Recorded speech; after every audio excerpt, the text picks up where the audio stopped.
Welcome to the Mycelium Network podcast, a podcast all about early stage web developers and the mentors and teachers that help them along the way. Hey, Matt, welcome to the Mycelium Network podcast. Thank you. It's good to be here. And it's good to see you again after all these years. Yeah, for sure. It's been too long. I've been, I don't know if I've subconsciously been using these podcasts to catch up with some people that I haven't talked with in quite some time. Because I did the same with Ryan Johnson that I've also worked with. And he's even returned to Mozilla after leaving for a while. And we just never caught up. And I thought, let me get him on the podcast, and then at least we can have a chat. So, life has a way of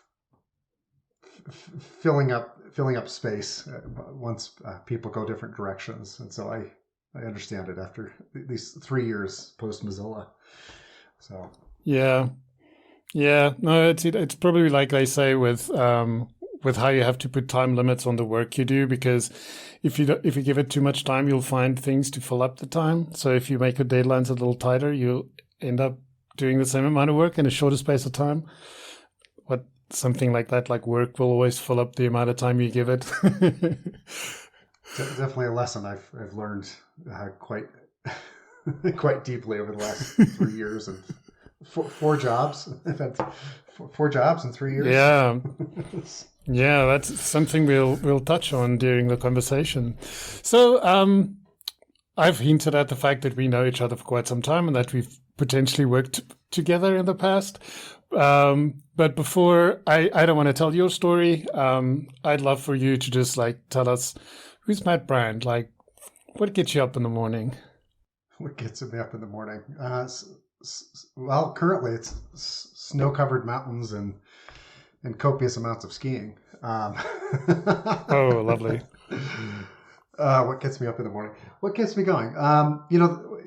We might have to rewind a couple of years, and we'll play with this during our conversation. And you can help me. I've never processed this fully, by the way, and so it'll maybe come off a bit raw. And so you, as a friend, I feel comfortable sharing this, and you'll help pull out pieces that are maybe interesting threads. But post Mozilla, 9 years of my life, on the nose. I started January 31st, 2011.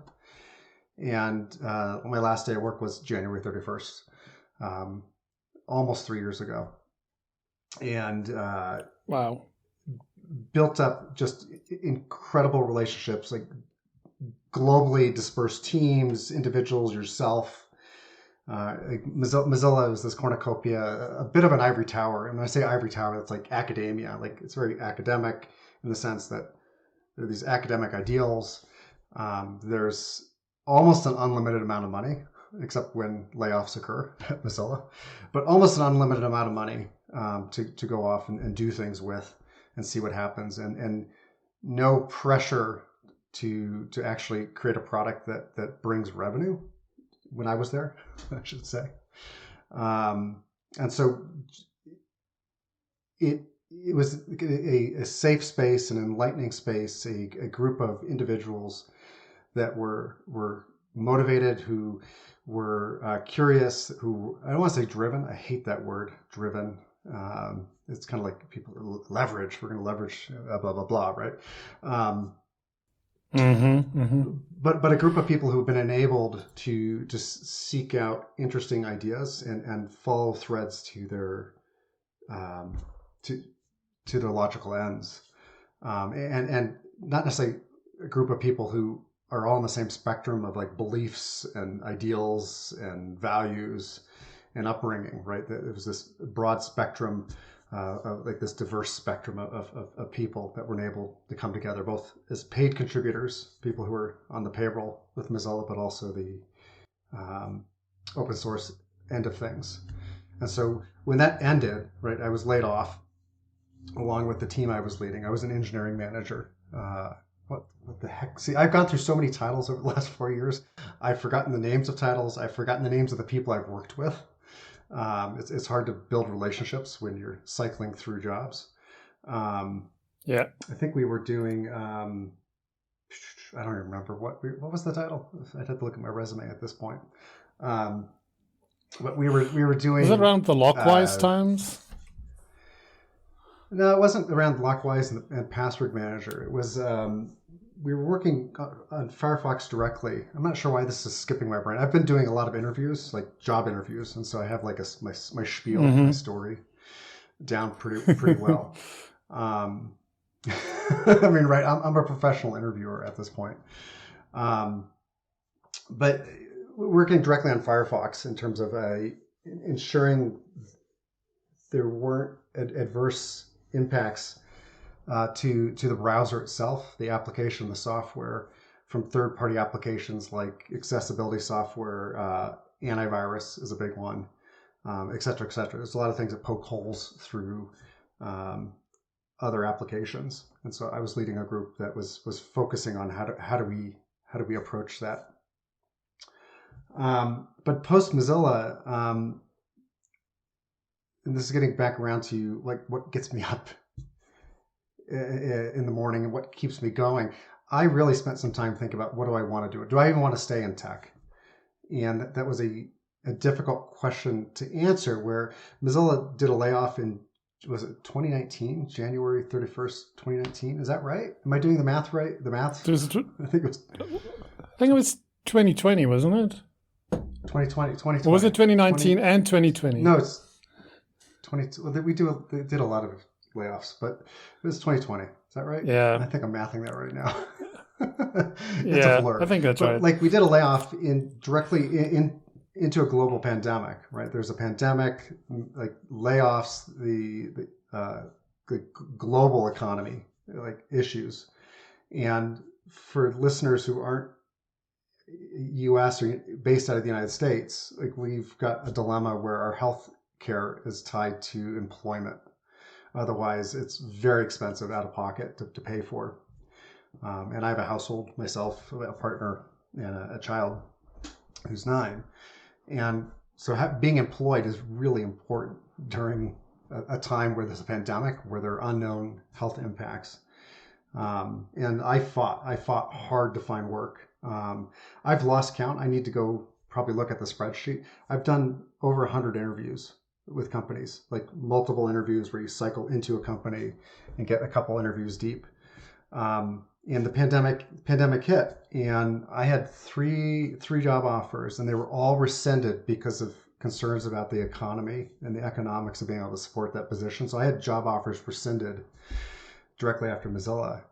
And I ended up kind of taking what I could get, which was working for a company that makes software for law firms, lawyers. It was a little bit yawn, but interesting in that C#. I've never worked with Windows. I'd never had a Windows laptop. And so worked with Windows as an SDET, kind of a senior engineer, staff engineer, SDET, with a team of very junior engineers. And so it kind of interested me because of one, the tech stack I'd never worked with, but also mentoring and working with more junior engineers.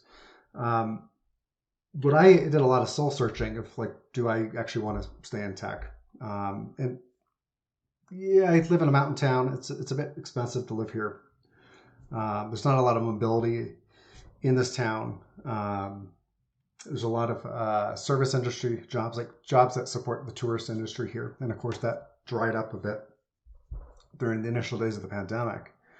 But I stuck it out for about 8 months with this company and really didn't have a good working relationship with the director, my manager who I was working with.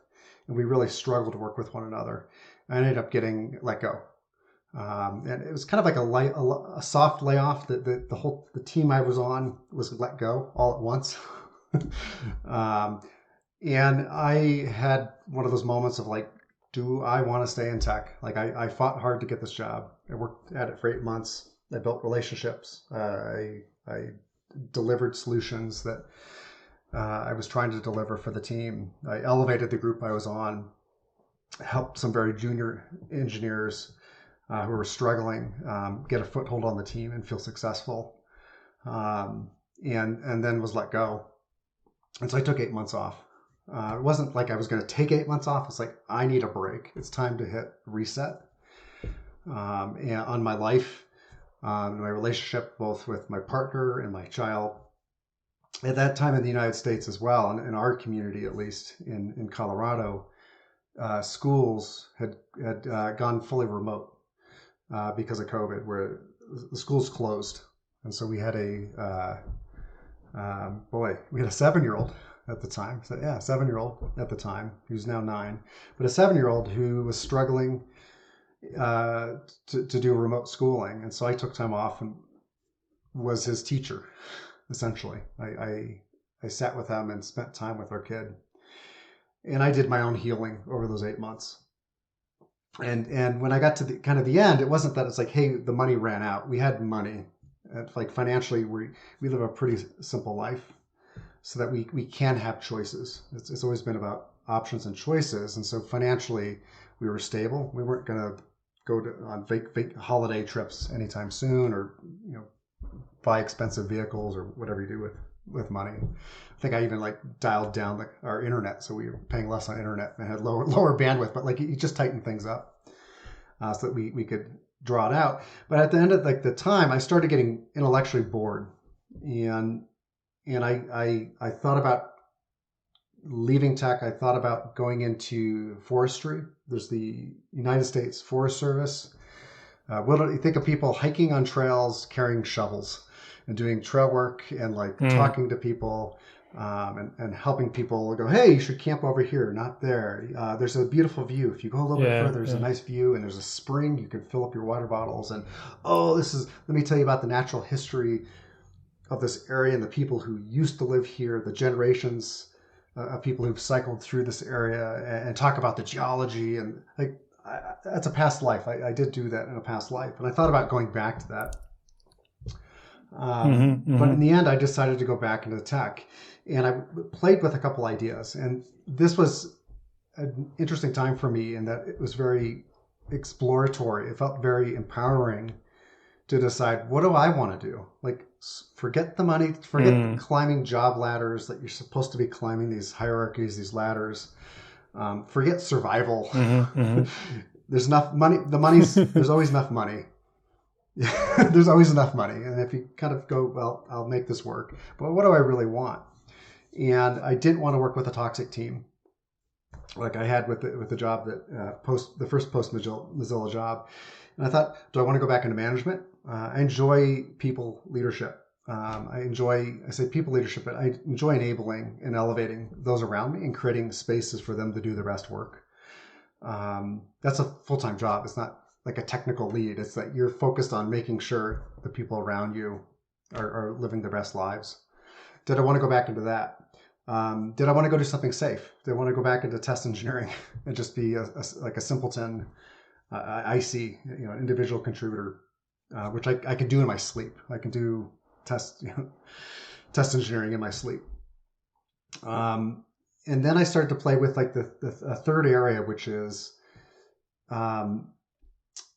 when I was at Mozilla, this was always interesting to me, but I couldn't find a pathway into it, and it was still a bit young.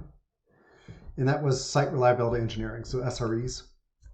It's something that always interested me, but I'm not a DevOps person. I've done DevOps, I've been on platform teams, but it's not my strength. It's not my superpower. And I thought, well, what if SRE? That sounds interesting. I don't know how to get there. My resume doesn't speak to that. How do I get there? And so I interviewed with a lot of places. I looked for social good. I wanted something that felt good again. I wanted to feel good about the work I was doing, and ended up with, I want to say 3 or 4 job offers. And it became this dilemma because there were job offers in all the directions I thought would be interesting to follow. And I had to decide. I had to put a foot down and go, okay, this is what I'm going to commit to. And I found a company a startup that liked what I could do as a test engineer, test engineering lead, test engineering manager, that side. And instead of offering me the position they had for a test engineering manager, a test lead, they said, hey, we need an SRE. We've never had an SRE. We think you could do it. will help you along this journey. Would you like to do it? This was not like a top company in that they were doing something. It was like social good. It was a startup where people were hoping to retire early with like big, lump sums in their banks. But the team seemed interested in helping me on that path. And so I set aside the other job offers that were working for companies that felt good. Things like education. There was an education company that was doing online education software and networking with professors and to build curricula. That it looked amazing. And I had a really hard time putting that one aside, but I did. And so I took a job as an SRE, not knowing what I was doing. And thought I could do this for a year. I'll do this for 1 year. This is not like a passion company. This is not a company I'm like passionate about the mission. Yeah. I mean, essentially we were sending like, I don't want to call it spam, but it was like emails, like email tracking. Like, hey, we're going to track emails that we send out to make sure employees click on it and read the thing we sent them. Not a passion project, but nonetheless a very good group of people that were very technically astute. And that's maybe something that's interesting to put into this as well, is that working with people who challenge you, who make you feel a little bit like an imposter, but are also welcoming, is really important. And I think like coming out of Mozilla, I felt that at Mozilla, like I was allowed to be the imposter, but I could learn. I could always learn. And the first job out of Mozilla, I was punished for not being the master. I had to be the know-it-all. And I was punished for asking questions because I didn't know. I didn't want to pretend I knew. And so I found a company that's like, hey, it's okay. We know you don't know. Just ask a lot of questions. Yeah. And so I worked there for about a year. Actually, I worked there for 13 months, I should say. I worked there for 13 months. And my director came to me and said, hey, it's time. You built out this program, this SRE program. We're not having incidents every couple times a week where people are like losing sleep and having to stay up late or work over the weekends. You've created a framework around kind of operational excellence. It's not perfect, but nothing's perfect, right? It's shaping and molding and evolving as we learn what the need is. But you've gotten it about as far as we think you can get it. And now we need a real DevOps person. We need an SRE with DevOps skills.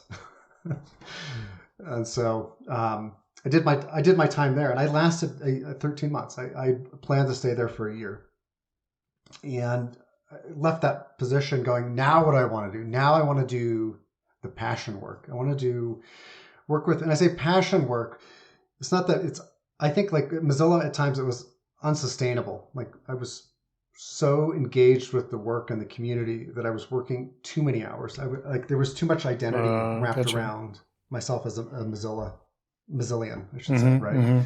That there's a lot of identity that occurs with where we work, the products that we're part of, the mission statements, and the people we're doing the work with. Like I have a really strong bond with you that is probably unapproachably it's not breakable because of our relationship over the years and the work and the that we've shared and the kind of the inner workings of why we're doing that work, right? And so the sense of self is really sometimes hard to disambiguate from the work you're doing.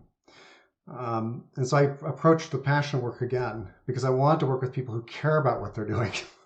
It's not like care about like, hey, it's a paycheck. Paychecks are important, by the way. Like it's important to get paid. Of course. But people who are like, I'm doing something to move humanity forward. And I put out a bit of a broad net and had a couple of good job interviews with companies and ended up where I'm at, where I was approached by this group because of my professional network. Someone let them know that I was job hunting and was brought in as an operational readiness engineer, which I'm still defining, by the way. I've been there for 6 months as of probably tomorrow, today, about 6 months, as of probably end of this month, as an operational readiness engineer. And it's a mixture of test engineering work that I've done, engineering management work that I've done, and the SRE work. It's this hodgepodge, this need in terms of where this the group I'm with is at in terms of needing operational excellence and defining what that looks like. And in a, I'm going to really like cock this up in my language, but it's a very Mozilla-ish kind of group. Okay. It's very, there's no real hard hierarchy, which is sometimes good, but also sometimes bad. But that's part of the culture. There's some cultural pieces where I've worked at companies that were very command control in the last 3 years that were like, you do this. You're like, I will do what you tell me to do, even though I think it's bonkers or I see a different path that you don't want to discuss, but I will do the thing you told me to do because it's command control. And that works for some people. That really does work for some people where it's nice to know the path forward and what success looks like. Yeah. And that it's defined for you.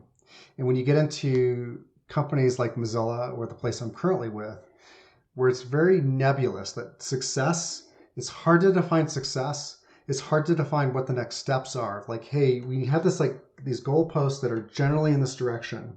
You know, this is like the North Star. This is the general direction we're going.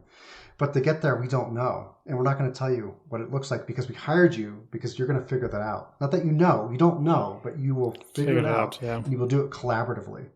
And to do that collaboratively is really difficult for some people, myself included. I think it's difficult for all of us because sometimes you're like, we have too many cooks in the kitchen. Let's just get this thing in the oven and see what happens. If that's a good analogy. But I think, so like the loop back to your original question about 20 minutes ago, what gets me up in the morning is curiosity. There's a drive around curiosity in life, and that intellectually, I find I get bored. Now I do need to take breaks. I need to go shut off every now and then. Yep. But there's an intellectual curiosity, and wanting to couple that with doing that with people who challenge me, that are better than I am in their areas, and so that we fill the gaps.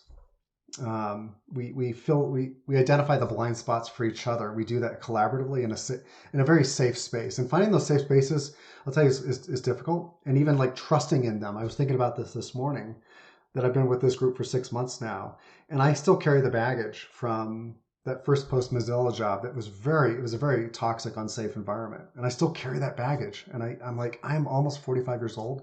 I'm carrying this BS, this baggage, this bullshit from somebody that I didn't respect. I didn't even respect this person. I'm like, this person was not someone you would really respect. You're like, you're really bad at what you do as a people lead, and I still carry that. And so finding safe spaces that we can, that we can emerge into some of the best versions of ourselves while doing it with the people around us. Those are really kind of sacred, special places to protect and not take for granted. Yeah, that's for sure. Yeah, thank you so much. Long answer. No, that was really good. There's a lot of stuff we can touch on there. I think one of the things that you mentioned a couple of times, and that's also in your LinkedIn bio, it states that you're a champion environments that engender inclusiveness, trust, openness, and creativity. And clearly that is what you didn't just put that on your LinkedIn bio to sound cool. From everything you said, that is obviously something you believe in. What do you think? And I think it's a problem, right?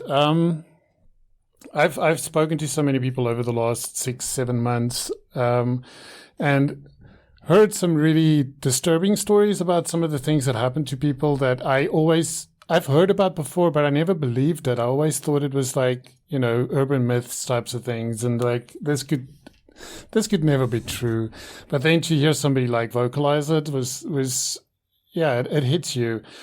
So obviously that's not what we want. I think the tech industry is oftentimes made an example of an industry that's particularly bad at creating an inclusive, welcoming space. And maybe it's deserving, maybe it's not, maybe it's just because tech is so in the public these days that it's easy to make an example of. But be that as it may, I have experienced some of this, and you've clearly experienced some of this. So when you think about the things like that I've just mentioned, like creating like this environment of inclusiveness, trust, openness, and creativity, like what do you think is needed? Who are the people that's the role players here? How do we build these environments? How do we build these environments? I don't know. I think you know it when you see it and you experience it. And there's I don't know. Let me talk around this and then I'll figure out something. Yeah. But I don't think that there's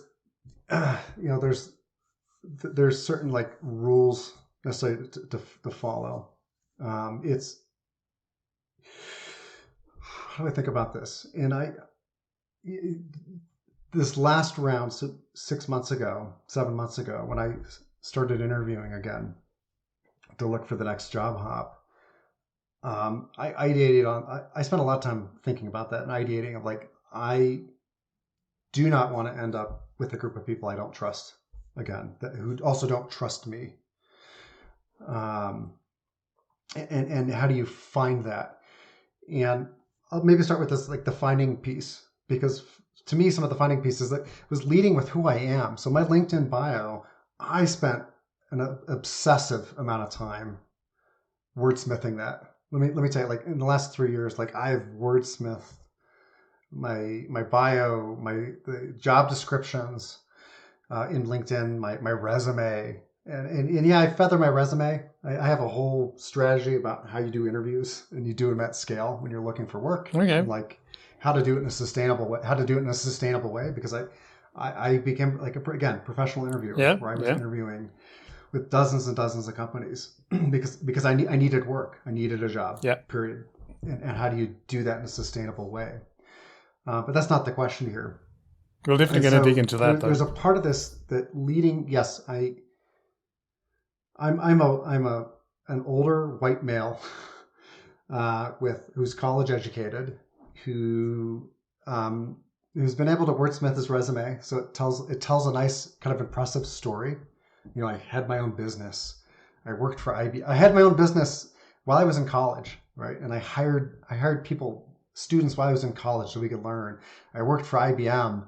I went to Mozilla, right? Like I've got these like lovely stories, and they are genuine. Like I don't want to say that they're just a story. They are very genuine, but telling the story of who you are not only is important for yourself, because it helps remind you of who you are, what your dreams are, the direction you want to go in, both professionally, like what's the professional work you want to be doing? That's a hard question to answer.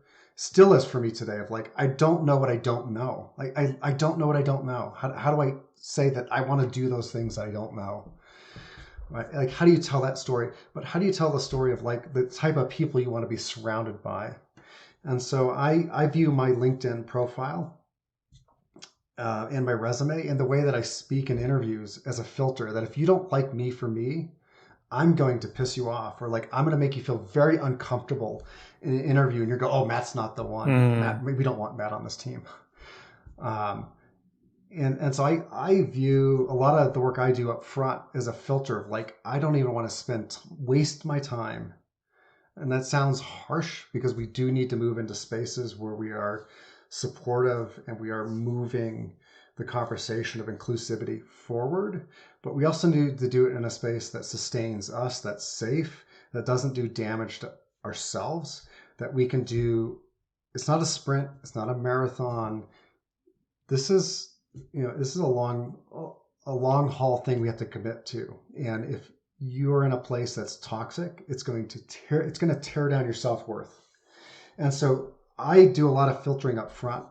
And I do that in interviews with the language I use. Like, I'm married. I have a wife. Their pronouns are she, and her. Mm-hmm, mm-hmm. I refer to my wife as my partner. Mm-hmm. That's a filter. And people go, that's woke. Right? Well, whatever. It is a filter, because if it sets you off, I probably don't want to work for you. Yeah. Right? Mm-hmm. And so I use language in a strategic way of like, this is who I am. This is what you're getting. And I found that there are times where I remember, let's see, a company that does like work with renewable energies wanted to hire me to lead a team, and they brought in a whole new leadership team. They're replacing the leadership team. And so I would have been one of the new people, but a new leader replacing the leadership team. And it was very clear that like this one leader who was struggling is like, I'm trying to build my team around me. That's going to be the power team. And I like the language you're using, Matt, because I that inclusivity. But when I went and did interview panels with the rest of the company, I'm like, oh my God, like this is set up for failure. This will not succeed because the company's not behind this. They haven't created the space for this. And so I will struggle and in the end likely fail because nobody wants this except for this one person, guy who's like the SVP, who's like leading this whole org, right?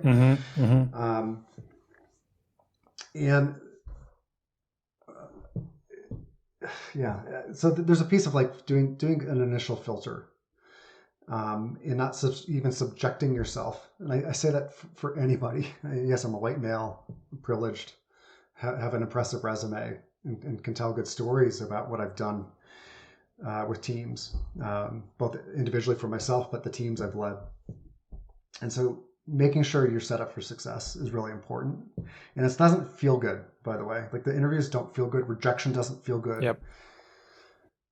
It never feels good. I've done, again, over 100 interviews in the last 3 years, and rejection never gets easier for some reason, even though I'm like, I didn't want you anyways, right? But it doesn't feel good. Yeah. In terms of like inclusivity, like there's a piece where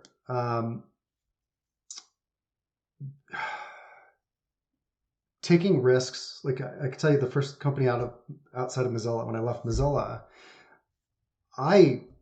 I forgot I wasn't at Mozilla. I'm like, I'm just me. You get me. You hired me. You picked me. This is why I'm here. You picked me. I'm going to be me. And I wasn't enough, or I was maybe too much for them, which is why I failed with that group. But I worked really closely with these junior engineers, and I want to be really cautious about not oversharing some of their stories, but was able to kind of create a safe space for them to prosper. And I took all the garbage from leadership so that they didn't have to experience it and could like naturally learn both creating a space so that they could learn, that they could fail in, right? Yeah. Like how do we fail? Failure is important. Failure is always an option in my mind. Yeah. Now, companies that do it well, boy, it takes leadership. It's not a bottom-up thing. I mean, I love the notion of it's bottom-up, but it doesn't. It's not sustainable in the long run. It burns people out unless it's something that's understood by the company. And companies can look at this from a business perspective, like coming out of Mozilla, not business oriented. I've gone into the world where it's very much business oriented. It's about the bottom line. Like we got to keep the lights on. We got to keep our revenue streams coming in. Yep. Or we have competitors. We have to make sure we don't lose customers to competitors. Like it's a little bit of a slightly different conversation that I've gotten involved in over the last couple of years.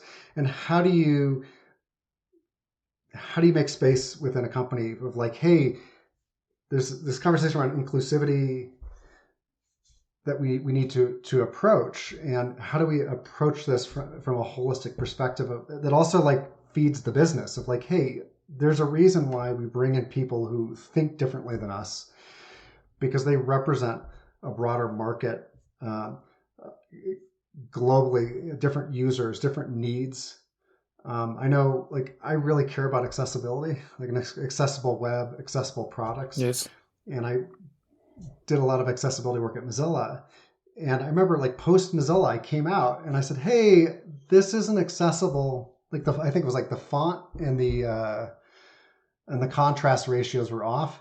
that I said, hey, I'm having trouble reading this. I'm like in my 40s. I'm having trouble reading this. And I can tell you, here is the body of knowledge, the academic body of knowledge that says, hey, like, this is wrong. We should fix this. And the only thing leadership heard was like, oh, Matt, that sounds like you got to be careful. That like you could get in trouble with HR. It sounds like you're being ageist. I'm like, it's not ageist. It's not ageist. This is about accessibility. Yeah. It's not ageist. Yeah, exactly. It's like, come on, right? And so finding a leadership team that understands that when we talk about inclusivity, it's not skin color. It's not, ethnic, religious backgrounds. It's not just where we grew up, that our stories that brought us into tech and the work. It's not the histories that we carry with us from our generations previous to us that we carry with us. It's not just our age. Yeah.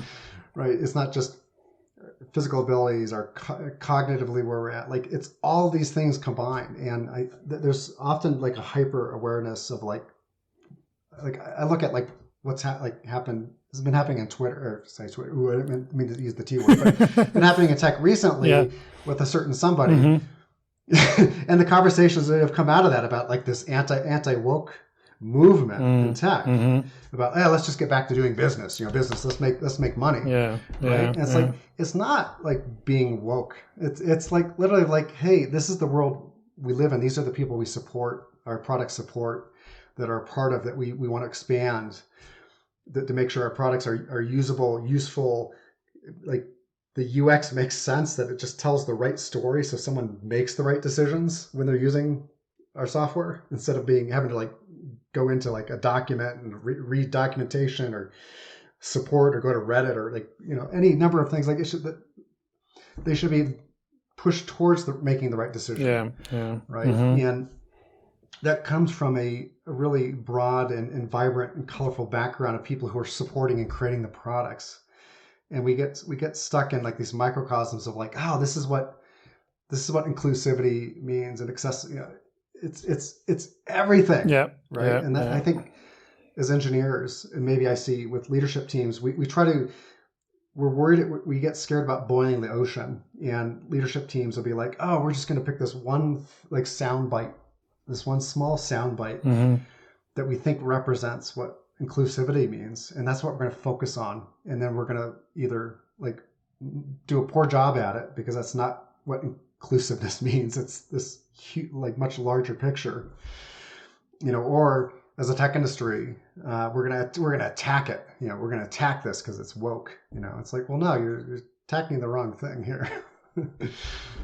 And so creating a space that does that is really difficult when you look at like the pressures that companies are under in terms of keeping the lights on. And when I say keeping the lights on, of course, right, that's like a revenue stream that ensures the business is viable. Yeah. Right. Yeah. Like, how do you got to reckon with keeping a business viable along with creating enough space for people to do their best work. Now, I've been in startups quite a bit the last 3 years. And there's not a lot of time. There's not a lot of, like, the financial runway for a company is pretty short. Yep. And there's a lot of pressure that the leadership teams are under from the board of directors and, the investment, banks and the, venture capitalists to like become right financially viable as quick as possible or hit certain milestones. Yeah. And that's a little bit of a different story. I think you can still do it well within those confines. Like, that's right. But it is a little bit of a different story than something like Mozilla or where I'm currently at, or like a company, when you're working for a company that has a business model and revenue stream that's somewhat stable, that has a real cadence, versus a startup where it's just like go, and making sure you're doing self-care. Yeah. So you don't burn out too hard while you're doing that is difficult. Yeah. I don't think I answered your question. No. No, you did. I didn't expect a specific answer. I mean, there isn't a specific answer. We're still figuring all of this out. It's hearing people's perspectives on what are all the things that plays a role here? And I think you put it well when you say that it's not any one thing; it's a combination of things. And you know it when you see it. That's also very true. And I do echo the thing that there are some companies that's a little bit special, and only when you move away from them do you realize it oftentimes, especially if you spend quite a long time with them. I've seen that a couple of times with people who have left either by choice or by unfortunate circumstances. And then I kept connection with them and they were like, yeah, so I didn't quite realize what I had when I had it, especially people that left by choice because they thought maybe that the grass on the other side is a little greener. And then they realized that the world outside of Mozilla in this case is a little different. And sometimes it's not bad different, but it's different. And you have to get used to this new world. I mean, I'll tell you, like when I started to do a job, like I have a couple of milestones, and some of the milestones are like, hey, let me try to expense something. Like let me buy a keyboard or a mouse. Let me try to buy a keyboard or a mouse. Mm-hmm. That'll tell you about the company, by the way. I've learned, like, hey, I just need a mouse. Like to do my work, I need a keyboard and a mouse. Can I expense this? Yeah. Is one thing, but taking time off, like scheduling PTO, is another thing. Like within the building out a 30, 60, 90-day strategy, a plan, which if you're not familiar with that or people who are listening aren't, I recommend Googling 30, 60, 90-day plans. There's a nice book that's been written about this, but there are good templates that you can pull down online and building out like what you think your 30, 60, 90, those first 30 days, 90 days, or 60 days, 90 days look like. And thinking about how to structure that towards success. And like the first 30 days is building relationships. I mean, it is going on what I like to call a listening tour, doing a listening tour to understand you were hired to do something, but like really, what is it that's in people's minds? Like, what does that really mean? And who do you have to have relationships to be successful in that journey? And so building those relationships early. I recommend spending some time thinking about 30, 60, 90s, but part of my 30, 60, 90 is doing things like taking PTO or like talk about another like part of the spectrum in terms of inclusiveness. I'm a parent. I'm a father. I'm a dad. I have a son. I have a kid. I have a child. That's important to me. And like spending time with my child is important. Yeah. And after school activities, there's there's mountain biking. There's a mountain bike class my kid's in. He's 9. He's been mountain biking since he was 2.5. So like, he's been mountain biking for most of his life. Yeah. As part of this after school program. And he's in a ski program. Like it's winter. He's in a ski program where he skis on the weekends. My ability to take time off to take my kid to these after school activities is important to me. Yeah. And that's another test of like, hey, is this an inclusive environment? Every Tuesday for the next, 8 weeks, I'm going to leave work early to pick up my child from school and take them to a mountain bike class. And while my kid's mountain biking, I'm going to be mountain biking. Yeah. So like I am offline Tuesdays, from 3 p.m. onward for the next 8 weeks. How is that received? And so doing some like light tests, and you can do that through the interview cycles as well to like test out where the company's at. But sometimes you just have to bully your way into it. And I can tell you like the last 2 companies, not the place I'm currently at, but the last 2 companies, I had to bully my way into that and go like, this is literally just what I'm doing. Like I'm not asking permission. This is what I'm doing. Yeah. Whether you like it or not, and I had to go with like this front approach of like, hey, this is what I'm doing. And I'm not asking permission. In my mind, I'm thinking, I'm not asking permission. I'm just telling you what I'm doing because I'm an adult and this is important to me and they're going to support this. But yeah, the grass isn't always greener on the other side. Yeah. But so why do you think we're still struggling with trust so much in the workforce in general? Where, I mean, if you, unless your company is completely chaotic, you obviously have certain tasks that needs to be done and that needs to be done by a certain point in time.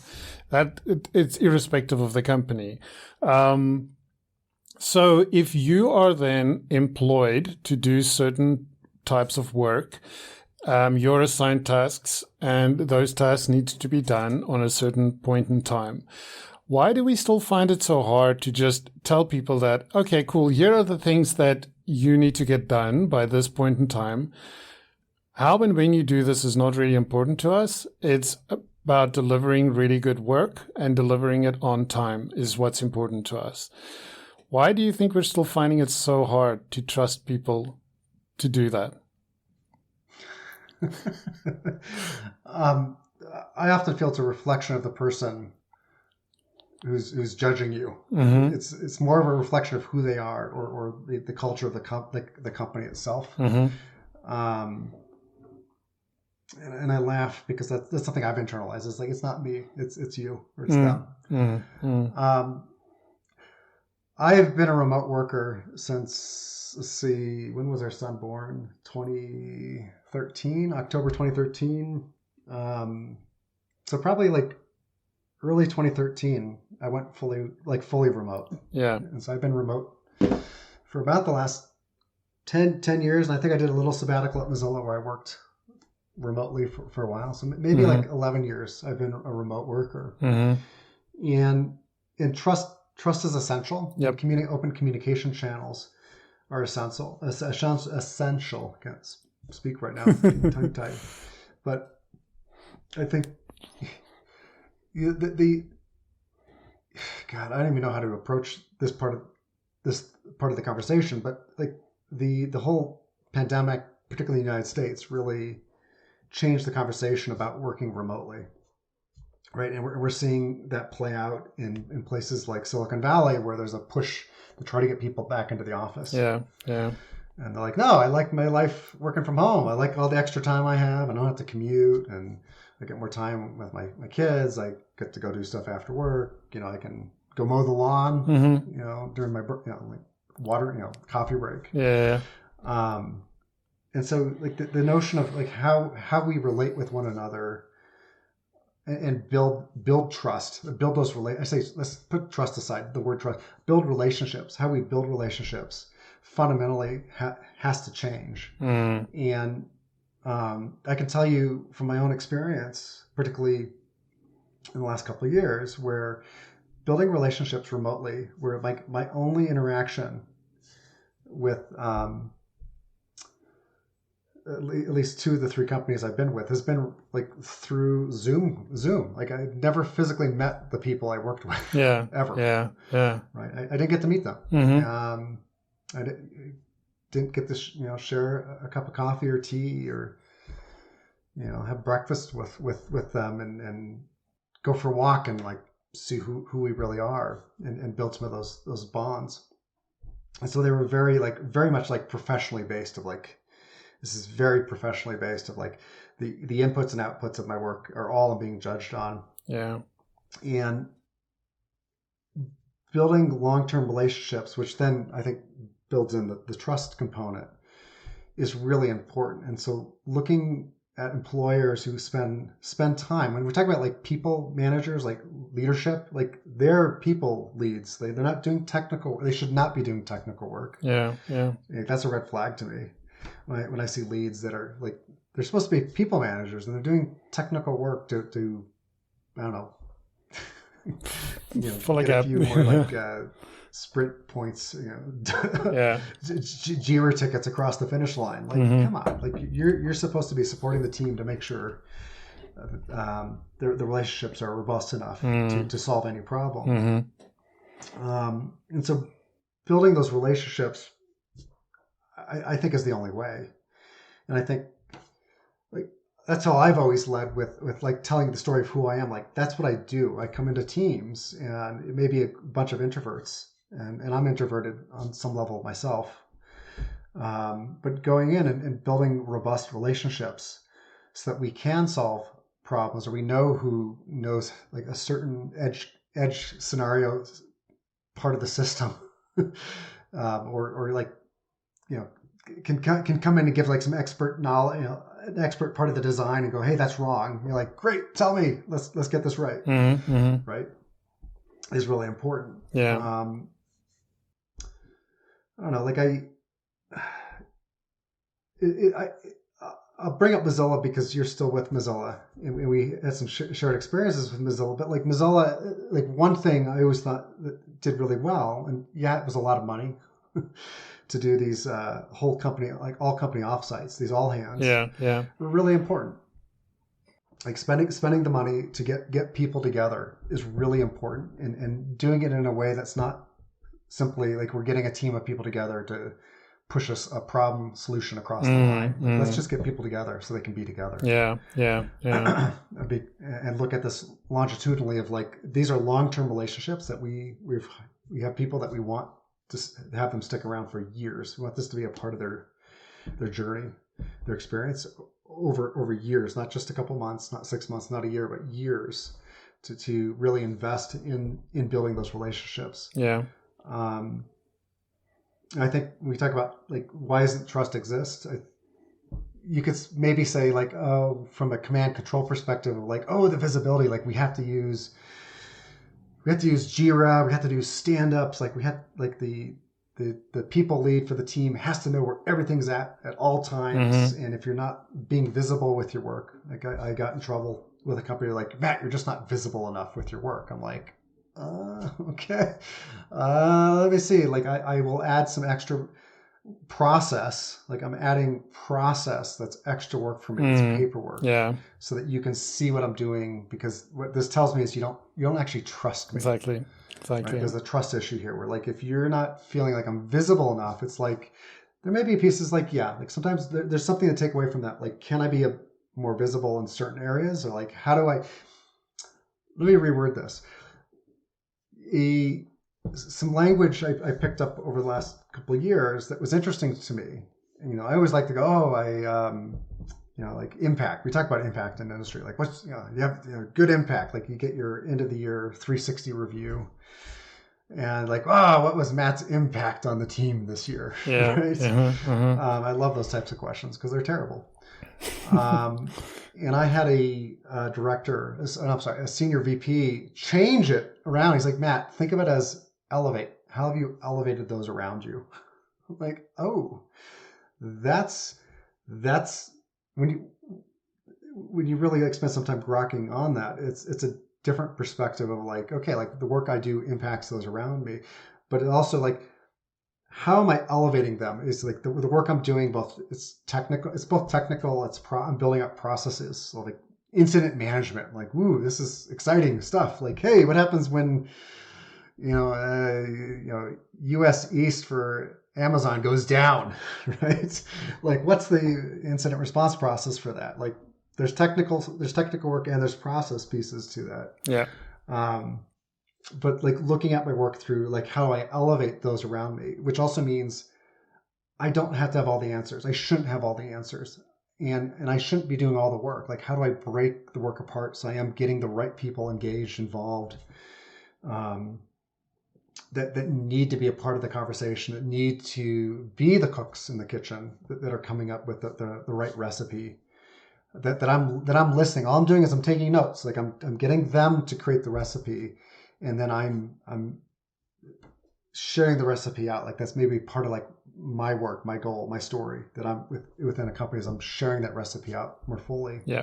And so looking at like when I say like someone's like, hey, you're not visible enough, Matt. Like it came around about like, hey, how are you actually elevating those people around you? I'm like, oh, I'm going 2 heads down. I am literally 2 heads down. And that's not my job role. It's to be completely heads down. It's partially, part of the time is heads down doing technical work. But I need to like lift my head up and elevate those around me. Yeah, that's a good way to phrase it. Yeah, for sure. But that made me think of something. So something that I've heard somebody tell me once is I constantly have to do this, that, or the other thing for a colleague of mine. And it's kind of not really my job, but I'm the only person who know how to do this. And I was like, have you thought about taking a day or two and writing all this knowledge down in a document and sharing it with your entire team so that the knowledge isn't just with you. And they're like, oh, yeah, but then maybe I'm not that valuable anymore. And I'm like, actually, I think it's the opposite. I think you're more valuable because you're sharing out all this knowledge. I think it's that difference between that scarcity mindset and then the opposite. If you have a scarcity mindset, you're going to think like, I'm going to complain about the fact that I have to constantly help these other people, but at the same time, I'm too scared to share what I know because I'm scared I'm going to make myself almost not needed anymore. And they were quite surprised when I said that, to actually encourage them to share the information they have, and that might actually make them more valuable as a team member. And I think that plays into the elevate other people, because now you're teaching them how to fish instead of just giving them a fish all the time. Right. Or I prefer the set a person on fire narrative. Have you heard this one? No. If someone's cold, you can light a fire. If someone's cold, you can light a fire for them, and they'll be warm for a day. Mm-hmm. Or if you set them on fire, they'll be warm for the rest of their life. That's an interesting one. But maybe a bit too, it's not meant to be morose, like they're only going to live for a day because you set them on fire. But yeah, I like that storytelling a little bit better. No, I agree with that. Like I agree with that, but I've also seen where that backfires. And I have to preface this with these are with groups that aren't healthy. These are not safe environments. These are environments where people are just trying to survive and keep their jobs, right? And that's a different conversation of like, hey, like if that really is true, that if you were to do this work, like, well, okay, the first job out of Mozilla, it was very much that, where I was brought in as the most senior engineer on the team. Mm-hmm. I was brought in on a platform team. And then there was some very specific thing I was trying to get across the line, like from a technology perspective, like a solution mm-hmm. that I needed to create is like the thing I owned.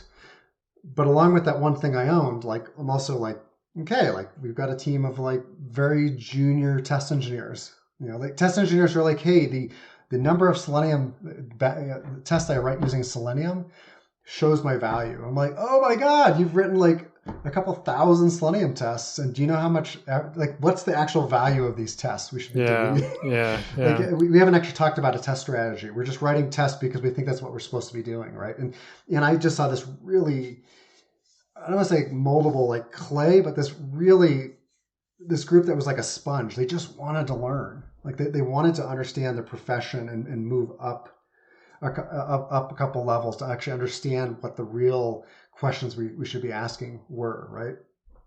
And at the end of the day, the work in terms of like elevating those around me, again, this is partially when I internalize, like, why did I get let go? And why did the team I was on also just get let go? There's conversation about that as well. But like, why was I not liked by senior leadership? Was because I didn't walk the right line. It was the first time I've ever had someone in a job tell me, stay in your lane, Matt, stay in your lane. I'm like, but you hired me to not stay in my lane. Like, that's what you were getting. Like, yeah. I bring this wealth of knowledge. I'm not going to go heads down and just create a technical solution. I will do that along with elevating the team. And that's why you hired me. If that's all you wanted, you hired the wrong guy.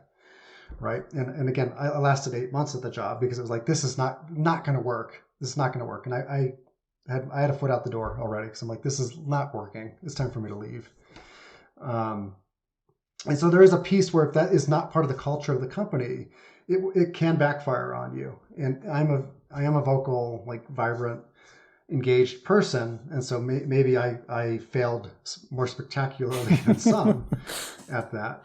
But it's a word of caution, I should say, is that there's a whole meta conversation to have around that topic. If somebody's in a position where it's like, actually, if you do that, you're going to get singled out. Like you're going to be the tallest tuft of grass that gets cut off, which can happen. On the inverse, like the group I'm currently with, I should say, is very much about doing just that. Like I thought I'd seen good documentation when I worked at Mozilla. I am with a group that, like, if it has to be done more than once, we create a document. And if anything, like I've learned, like there's some new language I've learned, like the Google gutter. Have you heard this term? Google gutter. No. So like if you're like collaborating in a Google Doc, right, and like people are adding comments in the gutter of the document. Okay. Like it's a real thing when you get like 50 comments and you're like, oh my God, either I have to integrate these comments or I have to respond to the comment or I have to delete. Like, how do I delete the comments because they're not relevant, but I also don't want to hurt someone's feelings? Or maybe they are kind of relevant because they add some flavor, but I'm not going to add that to the document itself. So I'm just going to leave the comment.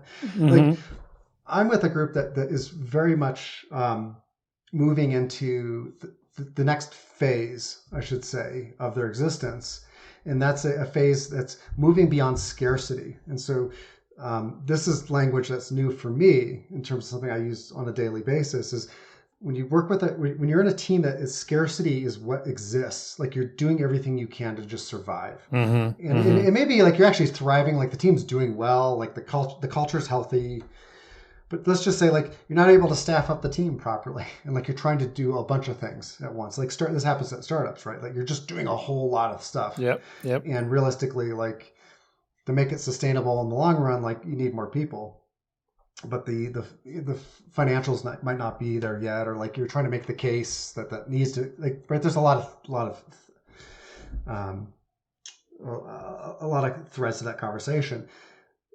But I'm with a team that's moving out of scarcity. And the scarcity piece is that they now have a fully staffed team. Yeah. Like we've been able to hire. I'm part of that growth curve. Like I was hired as part of this growth curve. That's the team's moving out of scarcity. Where like I want to say like 3 core people on the team that were doing everything. And what are we at now? Is myself. Maybe like I'm gonna get this wrong. I think we've hired like 5 people. It was a team of 3, and we've hired like 5 more people, and I'm part of that, right? Yeah. And so we're moving out of scarcity, but we got to download the knowledge. We got to download the knowledge that's in these people's minds. That these people have done an incredible amount of work. We're working in GCP and Kubernetes, and we're working at a scale where we break GKE, like we bring down Google because of the scale that we're using their system. Wow. Okay. Like we spin up to 90 to 120,000 worker instances. We will spin up to do the process jobs, and then we spin them down. Like, yeah. It's insane what we do, and so there's a lot of like the war stories, a lot of like domain knowledge that's come from that work that we have to get out of these people's minds, and it's all through documentation. Yeah, and the documentation, like if anything, like I've learned, like I'll ask a question in a Slack channel, and it's changed to like, hey, I'm trying to do X. Can you point me to the documentation, right? Instead of like saying, hey, how do I do this? I'm like, hey, I'm trying to do this. Where's the documentation? Because we have so much documentation at this point. It's sometimes hard to navigate the documentation. We've spun up a team that is going to work on solving part of that problem of like making the documentation discoverable, more centralized, and searchable and approachable and findable, discoverable. Yeah. Right. Yeah. But that's a good problem to have. Yep. Right? Like, holy crap! Like, I've not seen documentation like this anywhere. It's amazing. Yeah. It's amazing. Yeah. Well, that's a great learning experience. Do you need to upgrade Kubernetes? Do you need to upgrade Kubernetes to 1.26? Not a problem. Follow this document because we've been using this for the last 10 upgrades or whatever, 6 upgrades. Yeah. It's great. It's great when you have that. It just everything flows so much better instead of trying to remember, well, how did I do this last time? Yeah, no, for sure. So now I'll add on to a bit too, though, about creating documentation. Let me just add this one thought. Yeah, sure. I'll let go of this thought. So it's not just like you're getting information out of yourself and you're elevating those around you. You're creating a space for other people to come in and add to a document and making it that much better. It's not just that you own the knowledge. It's that you've now put it out there and people will improve upon it or say, hey, have you thought about doing it, this one little area, have you thought about doing it this way? Because this is how I do it. And you're like, oh, that's cool. That's cool. Now I know how to do it your way. Like, that's better than my way. Right. And so it builds, I think it builds trust. It does take taking a chance, right? You're putting yourself out there and going, I could be wrong. Yeah. People are going to judge me on my written word, right? But you are building trust. You're building community. You're setting a standard of like, here's what collaboration looks like and what I expect. Like I want to be in an environment where people collaborate. And so I'm going to take a risk personally. Yeah. I take it this approach. I will take the risk to look, and it might look like a fool because I want other people to know that it's okay to look like a fool. So that leads into something that I discovered, and I mean, this is relevant to me as well. So I'm trying to think which one I should go for first. Let's go for the writing one first. So on your blog, you mentioned that you're getting back into writing, and I think this is like kind of what you just mentioned also, like when you put yourself out there in a written word, you're taking a chance of being wrong, like, or you're taking a chance of somebody saying, well, that's not incorrect, but you could do it this way and it's even better. And I think it's a good thing, actually. Like Pierre Bengtson, I think you know him as well. Like he said he actually likes when that happens. He has a very healthy approach to these kinds of things. I learn a lot from him in that regard. So he's always like, I'm writing these things down as notes for myself. And if somebody comes and makes a comment about how it could be done better, then that's great, because if I didn't write this person wouldn't have written the comment, and therefore I wouldn't have learned this new thing. That's an incredibly healthy approach to this, but it's not in all of us to be able to take it like that. Most of us feel the imposter syndrome hit pretty hard when you've written this piece and you're just about to hit publish, and you're like, I think I should take another day and just do a little bit more research. So you kind of mentioned that whole entropy, as you called it, that you feel, and where you had to overcome that to really get back into blogging and writing. So for especially people new to the tech world, new to coding and that kind of stuff, I think it's critically important to write about what you learn and write about what you don't know and what you're trying to understand and talk through your thought process. But I can also understand that it's very scary to put yourself out there. So what advice do you have for people new to tech world that, can give them some encouragement to actually put their fingers on the keyboard and hit the publish button at the end? Yeah, I like where Peter's coming from. There's two sides to this. So I'll say like how to get started, but I'm also going to give people like yourself, Skulk, some homework.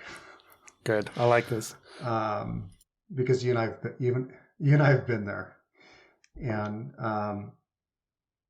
so I think it's easier for me to go back and share things from my own journey to add a human element to this. My background's in psychology. And I should say lightly psychology, where I graduated from high school, barely. And I took 2 years off, and I did a hodgepodge of some couch surfing, so sleeping on friends' couches, living in my vehicle. I had a 1969 VW Campmobile at one point. I lived in my car. And I traveled the United States. I did Canada and a little bit of Mexico a few times. And then decided to go to school after 2 years of that, where again, it's a theme in my life. Like intellectually, I started getting bored. Like I need something. And I wandered into school. I didn't know where to begin. I had spent some time as a wilderness ranger working for the United States Forest Service, leading. I had a team of 16 people. I led a trail crew of 16 people with axes and shovels, and we built water bars, and we had hand saws. We cut trees off trails that had fallen. We had chainsaws. And I thought, maybe I want to be a forester. I want to take care of our natural resources. I did not know what I wanted. And so I went into school. I did a little bit of everything. I was even pre-med for a while and spent some time down in Central America working in health clinics as part of my formal studies. Wow. Until I kind of came upon, I want to work with people. I want to help people, which was kind of what led me towards the medicine component. And then I realized I wanted to work with people from a mental, I don't say mental health, I say mental health, but like a perspective of liking, like having a successful life, like defining what success means for them for life. I wanted to work with people on that conversation, but I didn't know who. I didn't know, like, psychology is a big spectrum. You think about like computer science, like you want to like design, BIOS, the BIOS for chips, and like you can do a lot of things in software, right? You pick a end of the spectrum, and like you can probably, if you work at it, get into it somehow over time. Or you'd be a generalist like me, where like I don't know what I do, but I do something good, and people are excited to have me do that kind of work. Yeah. Right. Mm-hmm. But I got into psychology, and I ended up working at a homeless shelter because I'm like, I don't know which population of people I want to work with first. Like, where do you begin? And so I'm like, I will work at a homeless shelter with people who are homeless.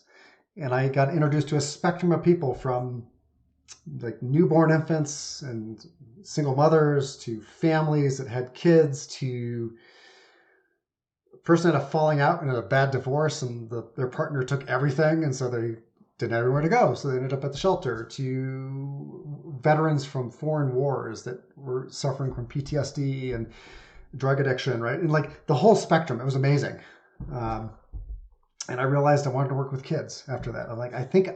It was more like, I was like, I think I want to work with kids, because I was the statistician for the shelter. Like I could see the statistics of what recidivism looked like. And it wasn't good. 80% of people who were, that go to a shelter in the United States, typically about 80% never get out of homelessness. Like they get some services. They're not great here, by the way. Yeah. They're really time boxed and really poorly done and administrated, right? But it's hard to get out of homelessness. And so I wanted to go younger. So I went and worked at a youth detention center. I worked in a prison. I worked in a prison with children. Wow. Right, children who were under the age of like 16. I worked in a prison. And because I thought I actually want to work with people younger so that they can like build skills. Like there's this notion of generational poverty, where if you come from a generation, multiple generations of impoverishment, it's really hard. It's really hard to break out of it. And part of it's just the like tools, the tools that we build and carry with us inside of ourselves over time. We have to hone those skills, those stories. We have to do things that are difficult. We have to work through them, and we have to do it in a space that's not survival. If you're just trying to survive each day, it's hard to do anything other than just survive through the day to get to the next day. And so I wanted to work with kids. I'm like, maybe I can help get some tools into this young generation so they can maybe begin to break that generational poverty. And about that time in the U.S., we had a little bit of a recession at that time, and I lost my job. And so I was building log homes. I was doing odd jobs. I was doing temp work. And I ended up doing temp work at an engineering firm as a data analyst, because I could do psychology, statistics. And they gave me a book on Perl. And they said, hey, we have all this GPS data. We've had people out with metal detectors, GPS units, trying to find where our pipeline, there's an oil and gas company, where our pipe is in the ground. Oh, wow. We need someone to go in and like scrub the data. We need the data cleaned. It's dirty data. You need to clean it. And we'd like you to do it in Perl. We think you're smart. You'll figure it out. Here's a book. And that was my introduction into software. I wrote a really bad Perl script, really spaghetti code, but it worked. It worked. It worked. It worked. It worked. It was magic. It worked. It worked. Right. And I was surprised by it. And to kind of like shorten up the story, I became curious. I was trying to get into graduate school, but I was waiting for the natural cycle to move through the calendar that I could apply for graduate programs. And I decided to go, hey, what's this software thing? Like, I know I don't know what I'm doing. I'm going to go take a class. And so I went back to school. I took one class while working full time. Mm-hmm. Like, oh, this is cool. It was like Java. It was like, like 110, Java 110 intro to software class. And I'm like, oh, this is really neat. And that ended up pulling me back into school. And so I dropped my plans to go to graduate school to work with troubled youth, to pursue this thing that sounded interesting. And it was neat. Now, how does this relate to doing things that are uncomfortable? My heritage, my background, my mother's side of the family is Catholic, like very Catholic, and my father's side of the family is very Jewish. Okay. We joke in my family that I'm a cashew. I'm a cashew, like a Catholic Jew cashew, like the nut, a cashew nut. I'm a cashew. And my Jewish grandmother shared something with me, and it stuck with me to this day. And so when I struggle, and I've struggled, like the last 3 years have been just terrifying, by the way. When I struggle, I go back to something my grandmother said to me while she was still alive. And she said, hey, she was uneducated. She'd never finished high school. This is back in the time when women were supposed to just, raise the family and take care of the household. Yep. In the U.S. And she said to me, she's like, when I die, I want it to say on my grave, I want you to remember me I want you to remember me for my failures. Remember me for my failures. I'm like, what? And that guy was like 12 or 13. I'm like, what is this nonsense? Like, remember you for your failures. Like, that's weird. I don't understand. She said, yeah, like on my tombstone, when I have a tombstone and I'm buried in the ground, I wanted to read on my tombstone, I want to say a woman who tried. I'm like, okay, I don't get it. And her explanation was actually pretty profound. And it was that she said, I don't have control over my successes in life. I'm not in control of that part of my life. Like, I can't control if I'm successful. That's often up to other people. I can control how many times I try. And so when I fail, it shows that I tried. And so I want you to remember me for my failures, because it shows that I tried and I didn't give up. I didn't quit. I didn't stop. I kept trying.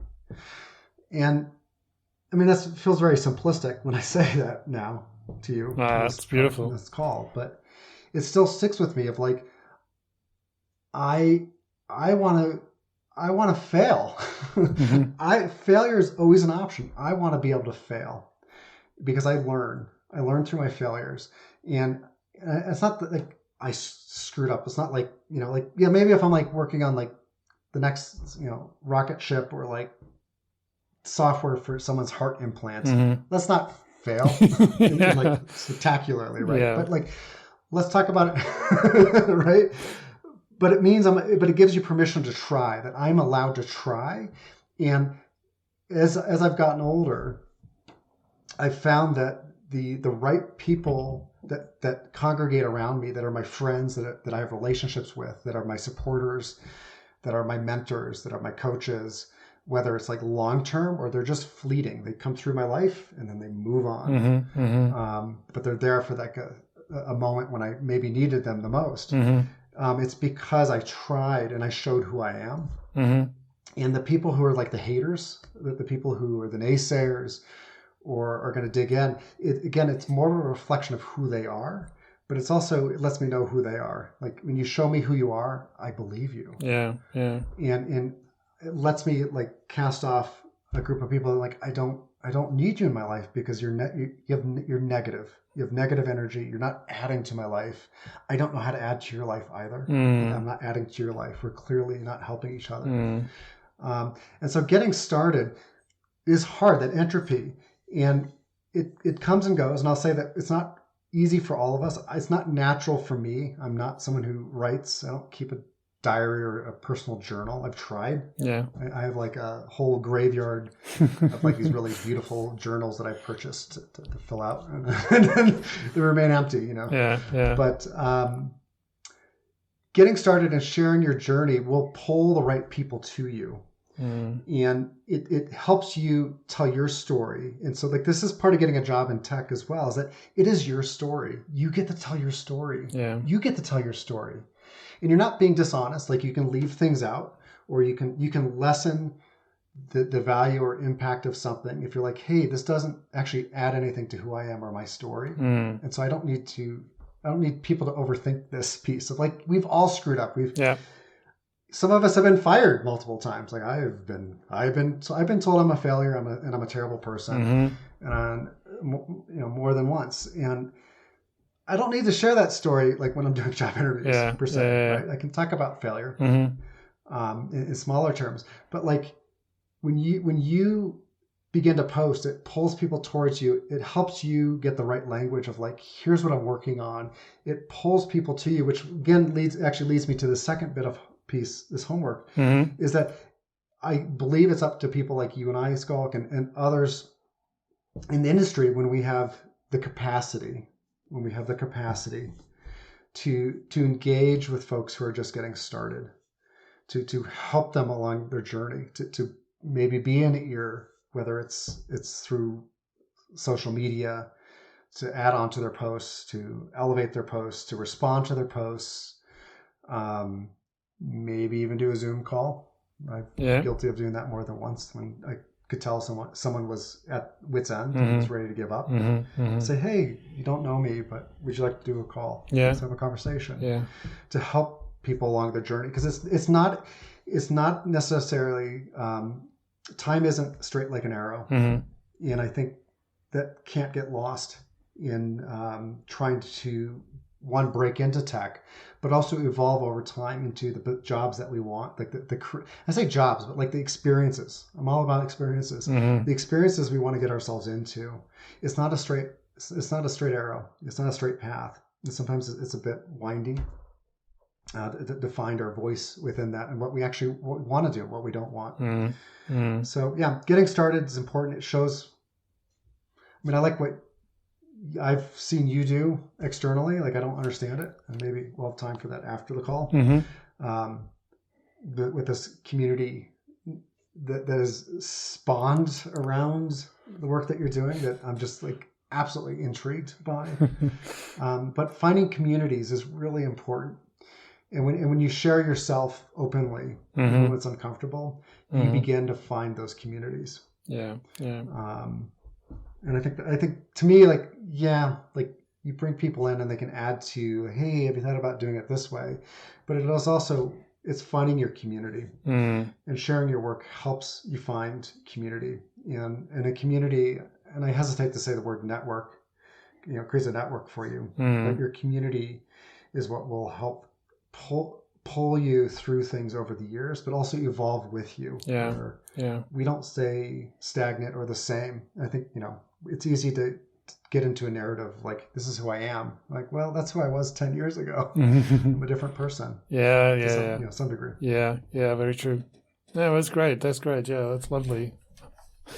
So, you, like you said, you're a professional interviewer, and I know one of the things that folks either changing careers or young folks getting into tech, I know one of the things they're sometimes often scared of is the interview process, partly because oftentimes it is painted as like pulling teeth. It's the one thing that you'd have to do but you don't want to do.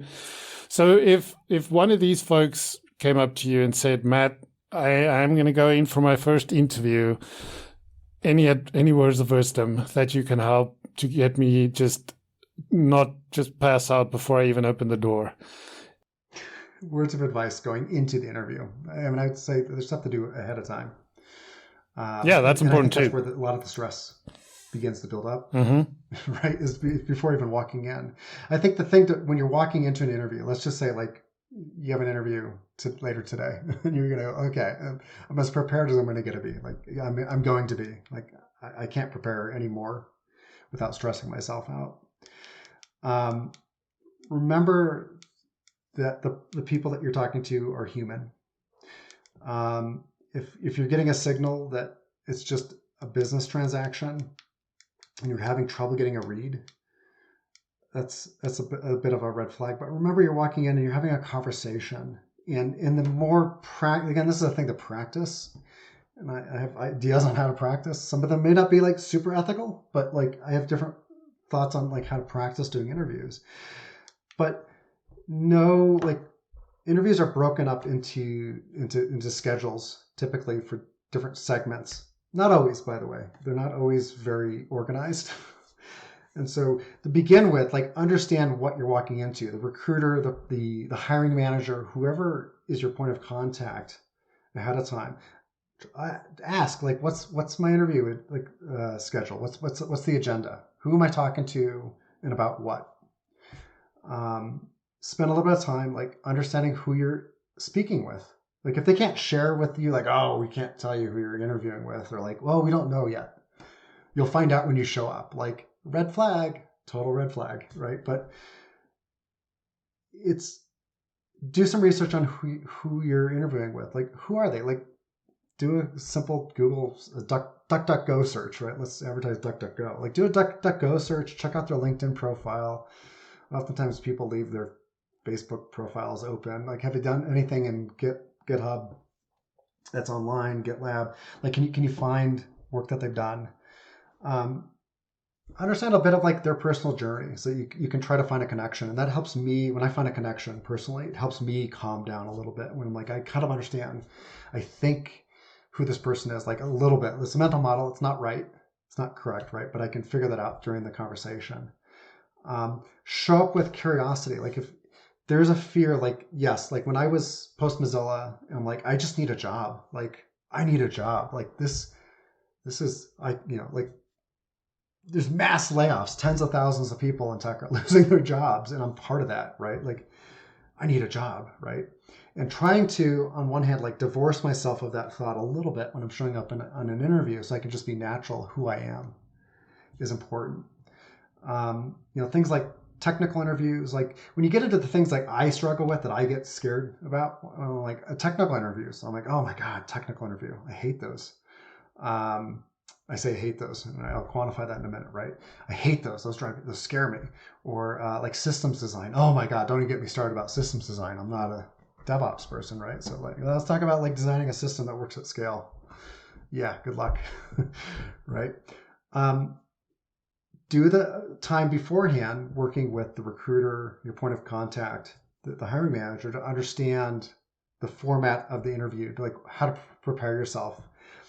I know like the company I'm with, it's pretty, I don't want to say strict, but it's very well thought out. Our interview schedule is very well thought out, and it's broken up into what people will really, like myself, would be interviewing someone on. So like I'm part of the systems design for interviews. Like I do the systems design interview, and it's very time boxed. It's like 45 minutes to do a systems design with somebody. And you have to think about time management for something like that. Like the person doing the interviews, like practice that, like practice doing a system design and like time box yourself. Like, ask the interviewer, like, hey, do I get the question ahead of time? I know like we give the questions out ahead of time so you can spend time at home thinking through this problem it's the same. We're not changing the problem when we meet with you. We restate the problem and we answer any questions you might have about it. Right. But like, ask if you get that ahead of time. I like for technical interviews, I struggle with like whiteboarding or like live, coding challenges or, what's the other one? Like leap code style, like, hey, go solve this problem. And there's a timer that's clicking down. Oh, wow. Right? Yeah. I remember like one interview I had, it was like that. I spent the time, I hacked the timer. I'm like, how does the timer work? Like they're counting down my time to like actually solve this problem. And so I went and I broke the timer. I'm like, oh, cool. I broke the timer. But I didn't solve the actual problem they wanted me to solve. Right? Mm-hmm. Right? Or I've had other interviews where like, hey, it's a take home. And I prefer take home. I'm of the mind, I enjoy take home because I can like slow roll, do it at my own pace. There's no time limit. I can explore a problem and a solution, and get it in the presentable way that I feel comfortable sharing. And there's no time limit, and I have, I have ADD, and like my mind wanders. Like I have a finite amount of focus that I can use. And once that focus is used up, like I'm all over the place. Yeah. I prefer take home. Yeah. Personally. Mm-hmm. Right. But you may not. Right. And so like understanding the structure of like what people are trying to get out of you during an interview is really important. And that's both for like very senior, like staff level positions, down to just getting your first job. Like if you're a junior engineer, like trust, right? Trust that the team that's interviewing you, they understand leveling, and they'll be like, this is for an entry level position. And there's a lot you're not going to know, and that's okay. But we want to find out that boundary of like, where does your understanding stop? Right. In terms of solving a problem. Yeah. But also along with that, getting a signal, like me as an interviewer wants to get a signal of like, how are you able to ask questions, or like, do you know that you're stuck, or like, yeah, you're stuck, but like, are you willing to like, can we collaborate on this? And so like, for me during an interview, like letting go of some of the stress is like, I'm also like, if I were to get into like the perfect team, I want to work with, like, these are my potential colleagues. Right? You're interviewing with people who might be your colleagues. Yeah. I want to know if I can collaborate with them. Right. And so like I'm interviewing them, and like if I get really stuck, I'm like, I'm starting to ask questions. Like, help me solve this problem because I don't get it. It does not make sense to me. Or this algorithm, like I don't know how to do this sorting algorithm. Like I can't spout out sorting algorithms. Can we solve this together? Right. And I've had some interviews that went really poorly because the person's like, well, I guess we have nothing to talk about. I'm like, well, okay, great. Right. Or I've had people go, hey, well, I'm not going to give you the answer. I'm going to feed you just enough. Like maybe you can figure out the answer yourself. And like, those have been the ones where I'm like, this was such a great interview. Like I clearly, in my mind, I'm like, I bombed the interview, but like I got something out of it. I got the solution.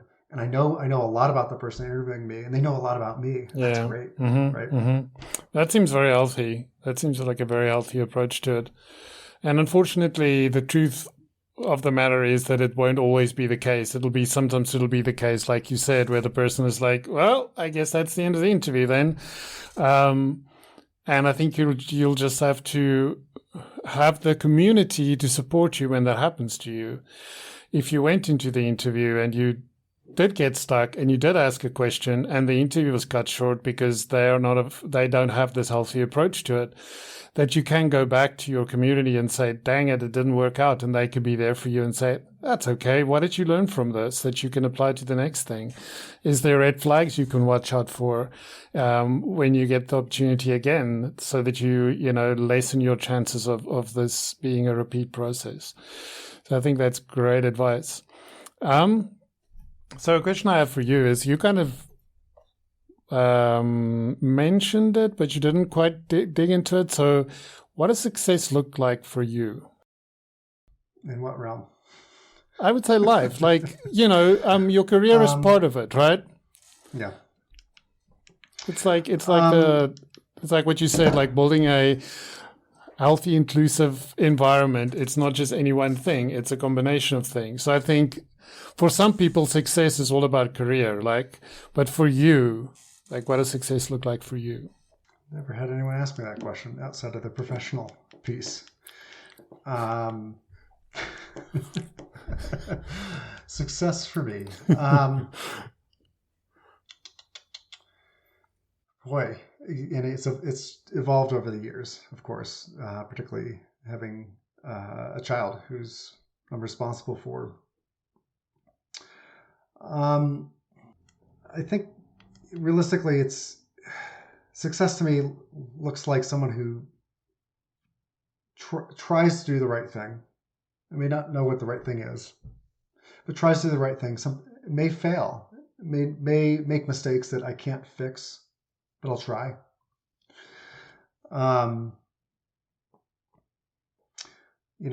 People, sometimes it's easy to say, "Oh, I'm just looking for happiness or your contentness." One of the what do you call them? People leads that I've worked with over the last couple of years said to me, like professionally, he's like, "My goal for you, Matt, is that I think I'm going to get this wrong, but he's like, I want you to be like 20% terrified, like all the time, because you don't know, right? Because I do things I don't know. I don't know what I'm doing. Yeah. Like clearly, I mean, come on, like I don't know what I'm doing most of the time. Like I don't even know the right questions to ask to get to the answers. Like so, a lot of time I spend is figuring out like what are the right questions to ask, because then I can ask the right question, and then I can write, and then I can. It's kind of snowballs. Yeah. But so that's like terrifying. Like I spend about. You say I want you to be about 20 to 30% terrified. And 80%, feel like you solidly know what you're doing. And I'm like, that's an interesting perspective. Yeah, I haven't fully absorbed that. Now I think like with life, it's remaining curious. It's remaining, not losing empathy. I know showing empathy and caring for others, some people view that as a weakness. Or naive. Let me just say like naive. Let's put the word on that. Like naive. Like, oh, he's naive. He trusts people, right? You trust people. I inherently trust people. I think people are inherently usually good. I have learned that when someone, again, shows you who they are, believe them. If they show you, like, just believe them when they tell you who they are through their actions, right? And don't put yourself up for further harm. But I want to continue to move through the world in a place where I care about those around me, that I share that with as a value with my son, with my kid, that there's an innate curiosity, that there's a little bit of like boundless possibility in terms of new experiences. Like, I'll give you an example. Like I'll be 45 next month. And I was a climbing bum. I used to rock climb and ice climb and do mountaineering. I've climbed peaks like Denali and Aconcagua. I've done a lot in the mountaineering arena. And I was like a dirtbag broke climber living out of his car, and I spent all my money on climbing gear and gas, petrol for the car, so I could get to the next adventure. Right, I think that was where I was focused. And yeah. I now have a little bit of money. I work in tech. And a couple of years ago, I'm like, I've always wanted to learn how to ski. I wanted to learn how to ski. I'm like, I'm old. I'm not, that prodigy that, like learn how to ski before they could walk. When I live in a town where like, those are my friends. They're like, oh, I skied before I could walk. I'm like, that's great. I'd already had my, first knee surgery before I learned how to ski. Right. But a few years ago, I decided I wanted to learn how to ski. And so I did. And I had someone make a comment like, oh, and they meant this kind of in a weird kind of energy kind of way, vibe kind of way, of like, oh, when's Matt going to slow down? Like, why is he learning how to ski? Like, he's old. He should slow down. Right. It's like, well, no, that's something I wanted to learn how to do. I've always wanted to learn how to ski and do that, like, and have those experiences. And so continue to be curious and explore, within like reasonable, responsible ways is important to me. Sharing knowledge and empathy is important to me. I think that's what, I mean, I feel successful. I am a success right now. Yeah. It's good. I've done career changes. I don't know if I'll be in tech the rest of my life, because maybe something else is gonna feed me. Yeah. And I want to go do that. Yeah, for sure. Yeah. That's great. So, kind of in closing, maybe I'll have something afterwards. I don't know. But is there a story behind the name Secret Mustache, which is your website's address, secretmustache.com? Yeah, actually. Care to share? How much you want the full story? It's not that exciting. But it talks about community a little bit. Oh boy. So yeah, we'll get there. So probably around 2012, I was living in the Bay Area with my partner. This is pre-child. 2012 probably. And I asked my manager at the time, I'm like, hey, I'd like to go remote. Can I go be remote for a few months? And he smiled. He's like, I've known that since you started. Like, I was just waiting for you to ask me that. And he's like, and the answer, of course, is yes. I'm like, great. Why didn't you tell me I could go? Right? But anyways, right. And so I moved to a mountain town called Crested Butte, Colorado. You can look it up on the map. It's an interesting town. It's in the winter, it gets snowed in to the point where there's only one entry point into the valley it's in. Oh. It's really difficult to get to. It's just removed from like large highways and interstates, and they don't have an airport. Like it's a quintessential Colorado mountain town. Okay.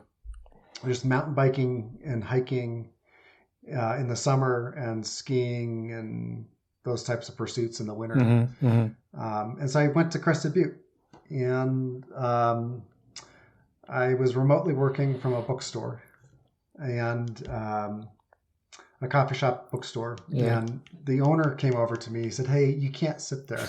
I'm like, "What do you mean I can't sit here?" And one of the owners are Arvin and Danica. So Arvin came up to me and said, "You can't sit there." I'm like, "What?" He's like, "That's Bruce's seat." I'm like, "Who's Bruce?" And he points up on the wall. He's like, "You see that book? Bruce wrote that book." And I can't remember the title, but it's a book on learning. It's a book on Java programming. It's like how to learn to program using Java. Okay. It ends up being, that's the book I learned how to code off of. Like that was my first coding book.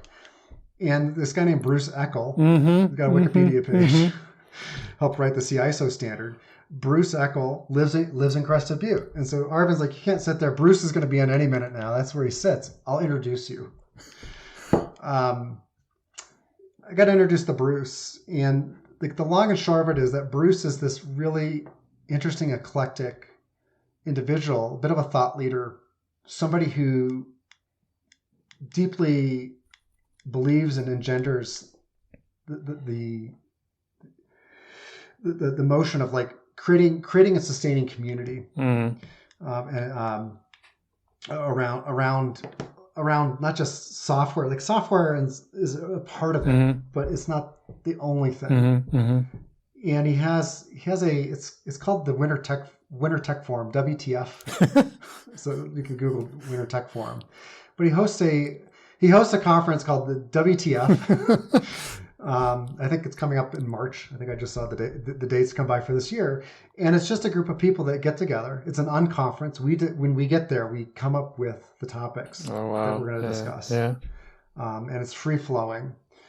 And I'm getting to the answer in a minute, I promise. Yeah, no, go for it. And so I've been introduced to this like really interesting global community of really amazing engineers through Bruce in this conference that he hosts. And so I was at the conference, and there's a restaurant in Crested Butte called the Stash, the Secret Stash. Now this is an old mining town, mining for like precious metals. Yeah.